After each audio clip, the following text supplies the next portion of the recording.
I'm Lino. This is Sacred Sites in 60 Seconds. People have been coming here for more than 60 years, more than 600 years. In fact, for over 1,000 years, pilgrims have been coming to Mont Saint-Michel.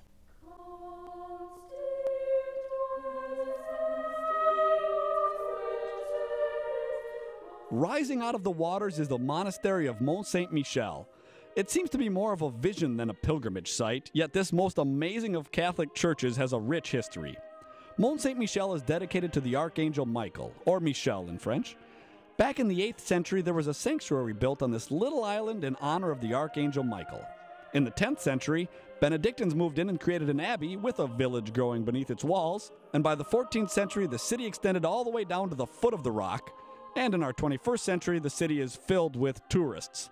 The abbey rises from the water and sand, sitting on a little island connected by the mainland by an old roadway.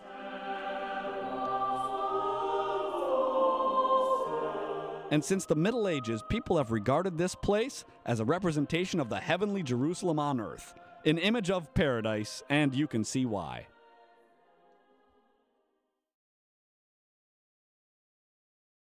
I'm Lino. This is Sacred Sites in 60 Seconds, and usually when you're talking about a site dedicated to where the Pope lives, you're thinking Rome. But not this time, because here we are in Avignon.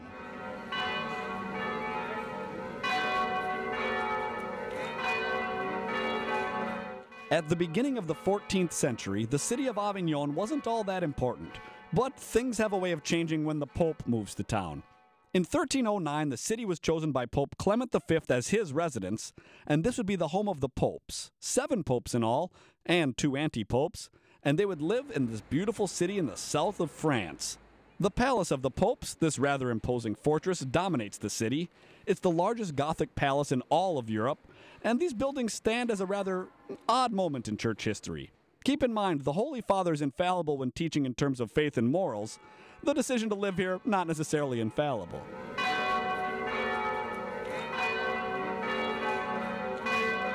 Thanks to St. Catherine of Siena, among others, the popes would move back to Rome, the rightful place of the papacy, in the year 1377.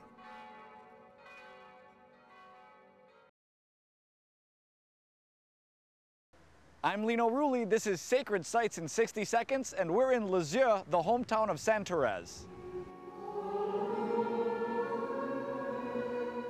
Therese was born in 1873 to a very devout Catholic family. The family moved to this house in Lisieux in 1877, and this is where she'd grow up. But she wouldn't stay here long, because she entered the Carmelite order at the age of 15. Her little way of trusting in Jesus was not by doing great things, but instead on small, daily sacrifices. And St. Therese suffered lots in her life.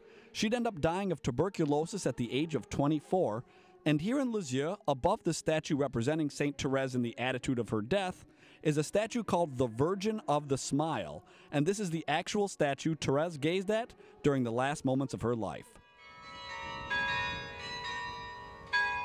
Therese was canonized in 1925, and this great basilica began construction just 4 years later. In 1997, Pope John Paul II declared her a Doctor of the Church.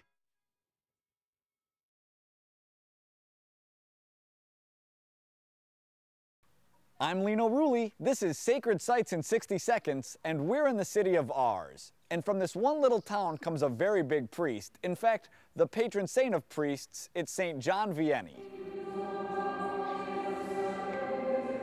Jean-Marie Vianney was born in 1786. He was ordained at the age of 30 and would serve as a parish priest for more than 40 years. In 1818, he was sent to the city of Ars. And from here, he'd be known throughout France as the Curé d'Ars. Throughout France, the saying was heard, "There is a holy man in Ars, go and see him." And people did. Every year, thousands would go to St. John Vianney for confession. He would spend upwards of 17 hours a day in the confessional, and John Paul II, in fact, called this saint a martyr of the confessional.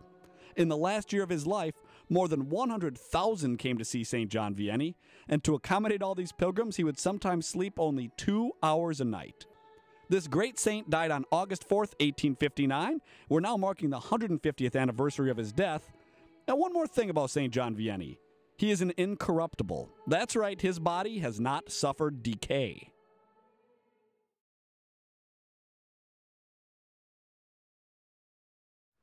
I'm Lino. This is Sacred Sites in 60 Seconds, and we're in the city of Paray-le-Monial.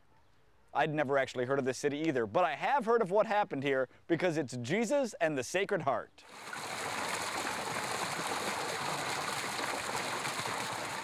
Maybe you know of a school or a parish named Sacred Heart. Maybe you have a devotion to the Sacred Heart, and it all started in the little town of Paray-le-Monial.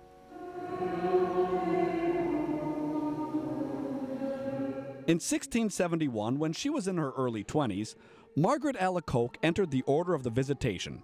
She would take the name Margaret Mary Alacoque and soon afterwards had a vision of Christ. Jesus revealed his Sacred Heart to her as a symbol of his love for mankind. He asked her to spread devotion to his most Sacred Heart, but this was tough because most people questioned the validity of her visions. In fact, she was viewed with contempt. Years later, the skeptics would be convinced and the devotion to the Sacred Heart would spread.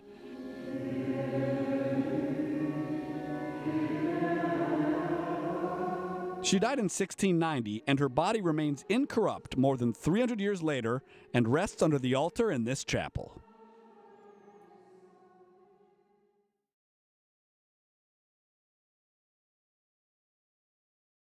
I'm Lino.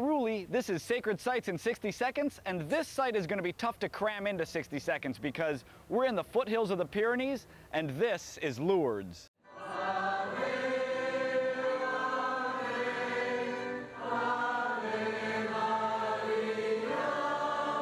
This is, no doubt, one of the great pilgrimage sites of Catholicism. The story begins in 1858 when a poor 14-year-old girl named Bernadette saw apparitions of the Virgin Mary here at this small grotto. The first apparition occurred on February 11th, and there were 18 apparitions in all. Only 4 years later, in 1862, the bishop of the diocese declared the faithful justified in believing the reality of this apparition. A basilica was built upon this rock, and literally thousands of miracles have been attributed to this holy site.